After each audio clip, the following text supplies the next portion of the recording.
The Battle of Baghdad was fought between the forces of the Buyid Emirate of Iraq under Mu'izz al-Dawla and the Hamdanid Emirate of Mosul under Nasir al-Dawla within the city of Baghdad. The battle lasted for several months. It eventually ended in victory for the Buyids, who expelled the Hamdanids from Baghdad with a major offensive and secured control of the city. The battle was the first conflict in the Buyid-Hamdanid Wars. It was also the only one to occur largely on Buyid, rather than Hamdanid, territory. Background: Baghdad became a Buyid possession when Ahmad ibn Bayr advanced from al-Ahwaz with his army and entered the city in December 945. Upon his arrival, he met with the Abbasid Caliph al-Mustaqfi, who agreed to give him control of the affairs of the state and conferred on him the honorific of Mu'izz al-Dawla. News of this event was received negatively by the Hamdanid emir Nasir al-Dawla,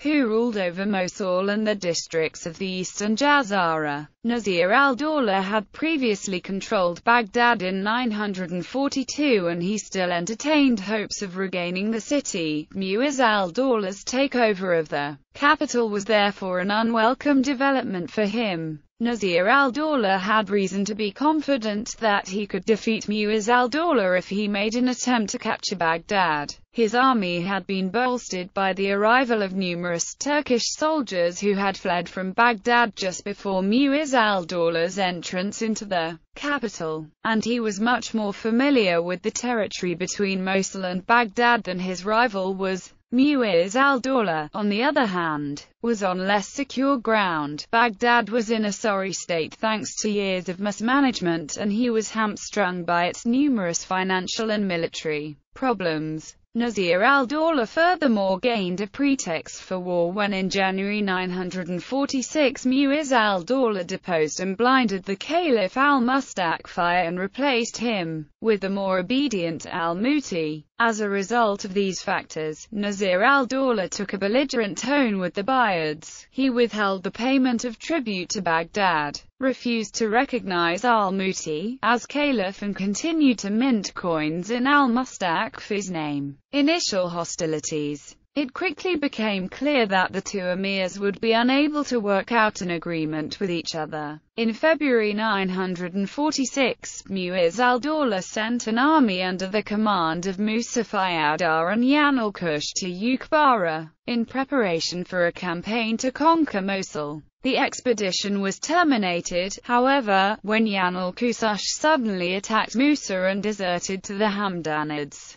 Nasir al-Dawla responded to this act of aggression by leading his army, which included a number of Turks, to Samarra the following month. Mu'izz al-Dawla similarly gathered his forces and departed from Baghdad with the Caliph al-Muti for Uqbara. While stationed at Samarra, Nasir al-Dawla sent his brother Jubair to sneak around the Buyid army and head south to Baghdad. When Jubair arrived at the city, he was welcomed by the citizens and by Mu'izz al-Dawla's former secretary Abu Ja'far ibn Shirzad, who declared his allegiance to the Hamdanids and administered the affairs of Baghdad on their behalf. Nasir al-Dawla then decided to head for Baghdad himself, leaving his cousin al-Husayn ibn Sa'id in the field to distract Mu'izz al-Dawla. He headed south and reached western Baghdad on April 15, and though he was forced to destroy his baggage when a number of Daylamites threatened to seize it, he and his forces were able to gain control of the city. When Mu'izz al-Dawla learned that he had lost Baghdad, he gathered his Daylamite soldiers, who had been busy plundering Tikrit and Samarra, and headed back to the city. When he arrived, he found that Nasir al-Dawla had crossed the Tigris and set up camp outside the Shamsiyya quarter of eastern Baghdad. He therefore dug in on the western side of the city, and the two sides prepared for fighting. The battle stalemate for the next 3 months. Control of Baghdad was divided between the Hamdanids and Buyids,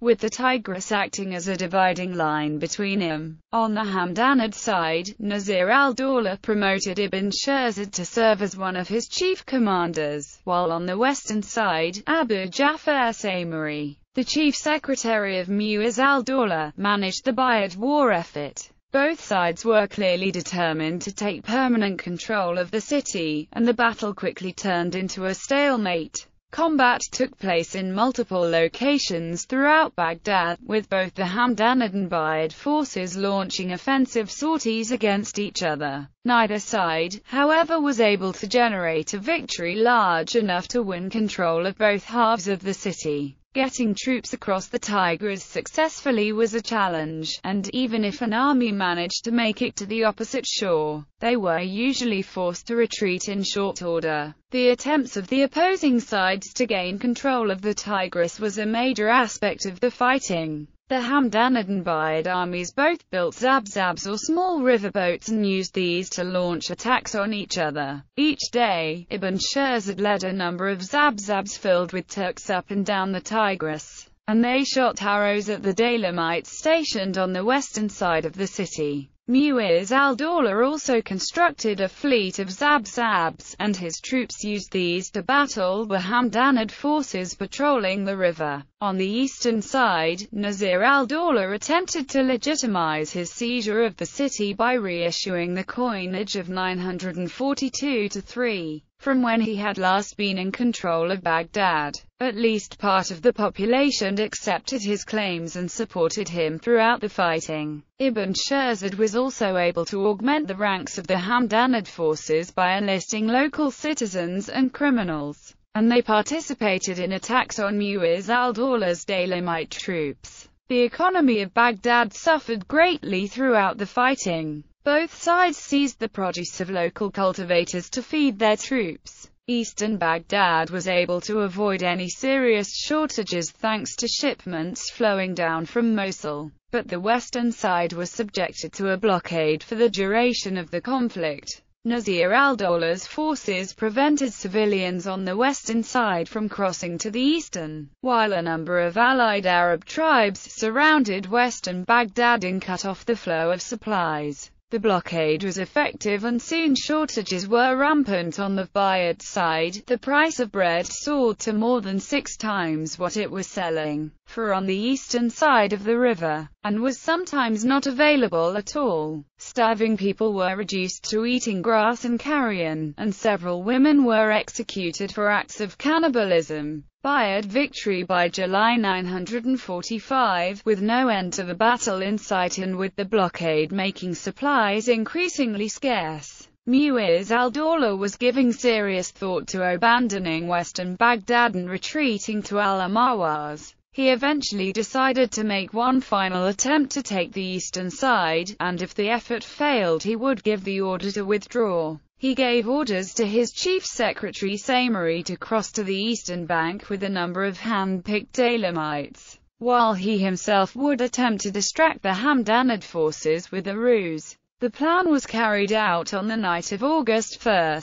Mu'izz al-Dawla led a number of men north, instructing them to light torches and blast trumpets along the way. The Hamdanid army, seeing his movements, moved north as well to prevent him from crossing the river. Samari and his soldiers were therefore free to cross to the eastern side and began to do so. When the Hamdanid army realized what was happening, they sent a number of men in zabzabs to stop him, and a fierce fight broke out. Eventually the Daylamites were victorious and the Hamdanid forces were pushed back to the Shamsiyya gate at the northeastern corner of the city. As the Daylamites spread throughout eastern Baghdad, the Hamdanid army began to fall apart in disorder. Nasir al-Dawla, realizing that he was in danger of losing the city, ordered Ibn Shirzad to take command of the troops and push the Daylamites back across the river. Ibn Shirzad set out, but when he attempted to convince the panicking soldiers to regroup he was unable to do so and therefore decided to flee. Nasir al-Dawla then realized that the fight was lost and joined the retreat. The Hamdanid forces withdrew from Baghdad and allowed the Buyids to take control of the city. Eastern Baghdad, meanwhile, remained in a state of turmoil. The Daylamite army occupied the eastern quarters of the city and began retaliating against the population for their support of the Hamdanids during the fighting. Ignoring an order by Mu'izz al-Dawla to refrain from pillaging, they began looting, set fire to houses and killed a number of civilians.